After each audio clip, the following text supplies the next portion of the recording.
Au stade de notre réflexion, il convient de parler à présent du 5e genre de biens dans lesquels l'âme peut mettre sa joie et que nous avons appelé surnaturel.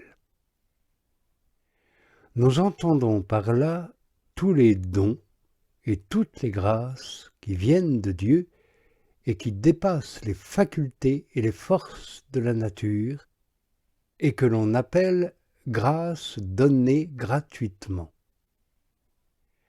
Tels sont les dons de sagesse et de science qui ont été accordés à Salomon. Telles sont aussi les grâces dont parle saint Paul, la foi, le don des guérisons, le don des miracles, l'esprit de prophétie, la connaissance et le discernement des esprits, l'interprétation des paroles et aussi le don des langues. Ces biens sont sans doute spirituels, comme ceux du 6e genre dont nous traiterons bientôt. Mais comme il y a beaucoup de différences entre eux, j'ai voulu les nommer surnaturels et en traiter à part. L'exercice de ces biens regarde immédiatement l'utilité du prochain. C'est dans ce but et pour cette fin, dit saint Paul, que Dieu les accorde. L'esprit surnaturel ne se donne à personne si ce n'est pour le bien du prochain, et cela s'entend de toutes ses grâces.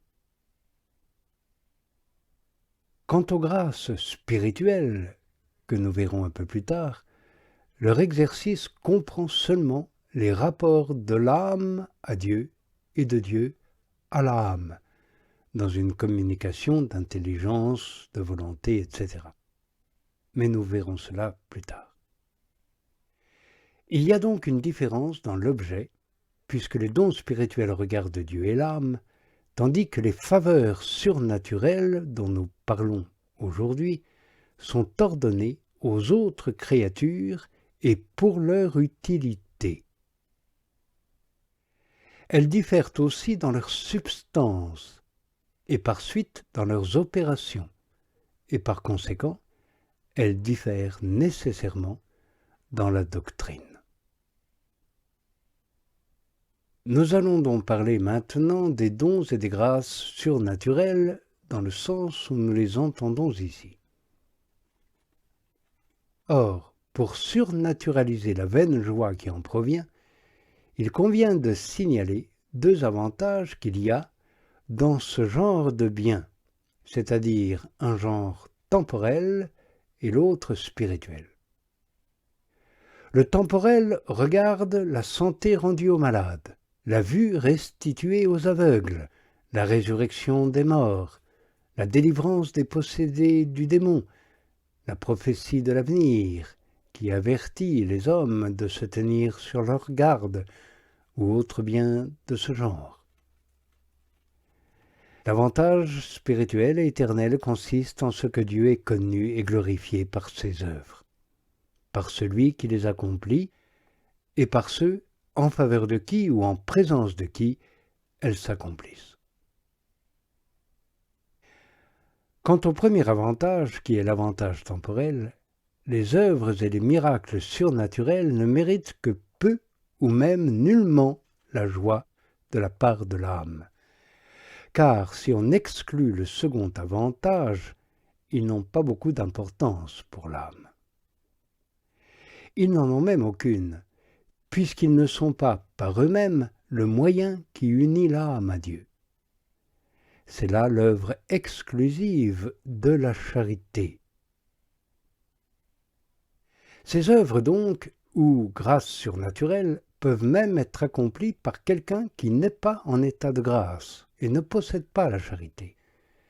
Car, ou bien Dieu confère véritablement ses dons et ses grâces comme il le fit à l'impie prophète Balaam et à Salomon, ou bien le démon les falsifie comme cela eut lieu avec Simon le magicien, ou enfin cela provient d'une vertu encore inconnue de la nature. Or, si parmi ces œuvres et ces merveilles, Il y en avait qui fussent de quelque profit à celui qui les accomplit, ce seraient les véritables, celles qui viennent de Dieu. Et si vous voulez savoir ce qu'elles valent quand elles sont privées du second avantage, écoutez ce que nous dit saint Paul. Si je parlais le langage des hommes et des anges et que je n'eusse pas la charité, je ne serais qu'un airain sonnant ou une cymbale retentissante.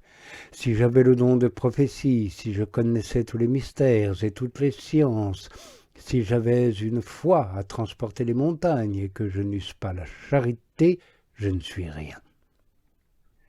Aussi, quand un grand nombre de ceux qui auront ainsi estimé leurs œuvres surnaturelles demanderont au Seigneur pour récompense la gloire et lui diront « Seigneur, est-ce que nous n'avons pas prophétisé en ton nom et accompli beaucoup de miracles ?» Notre Seigneur répondra « Retirez-vous de moi, vous qui avez accompli l'iniquité. »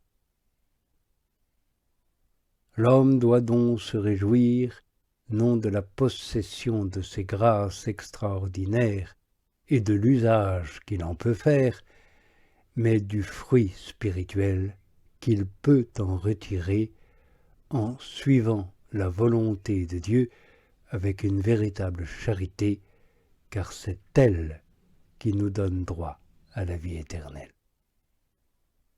Voilà pourquoi notre Sauveur reprend ses disciples, qui reviennent tout joyeux d'avoir chassé les démons, et leur dit « Gardez-vous bien de vous réjouir de ce que les démons vous sont soumis, mais plutôt de ce que vos noms sont inscrits dans le livre de vie. » En bonne théologie, cela veut dire que l'homme ne doit se réjouir que s'il est dans la voie qui conduit à cette vie éternelle.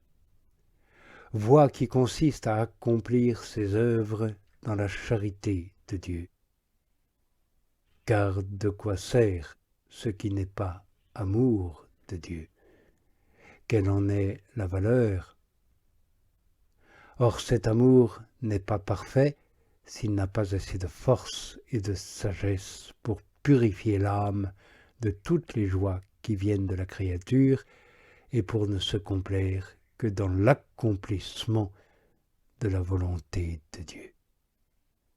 C'est à cette seule condition que la volonté peut être unie à Dieu par le moyen de ses biens surnaturels.